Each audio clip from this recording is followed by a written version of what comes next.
Dando prosseguimento no nosso curso Eletrotécnica Básica, aula 47, módulo 4.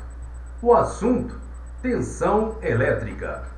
Sabemos que o volt é a unidade da tensão elétrica. Neste vídeo, nós vamos aprender mais sobre a tensão elétrica. Vamos lá?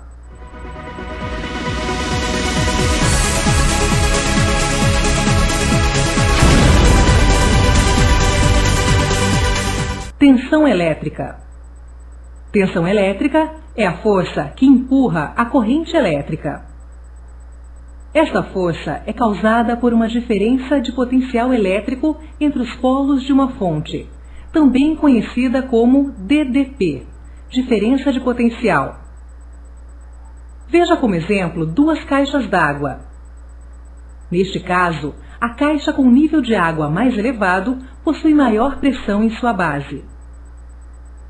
O fluxo de água ocorre até que a pressão entre as suas bases fiquem iguais, ou seja, quando os níveis se igualarem, não haverá mais diferença de pressão e nem fluxo de água. O exemplo utilizado na caixa de água é semelhante ao que ocorre em uma bateria. De um lado, temos as placas positivas com falta de elétrons, e de outro lado, temos as placas negativas com excesso de elétrons.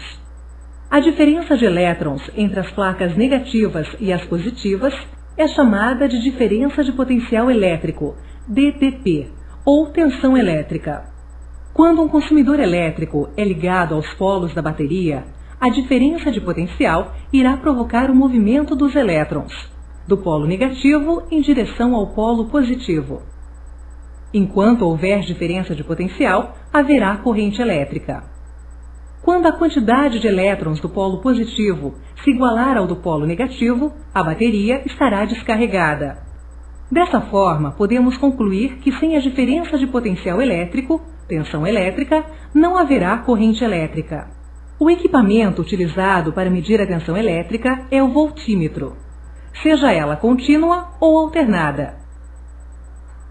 Neste exemplo, podemos observar que se a altura da caixa d'água for elevada e for mantida a mesma restrição na ponta do cano, o fluxo de água irá aumentar devido à maior pressão. Em um circuito elétrico, se for aumentado o valor da tensão aplicada, a corrente elétrica também aumentará proporcionalmente. Um circuito elétrico é composto basicamente de fonte de alimentação, condutor, consumidor e interruptor.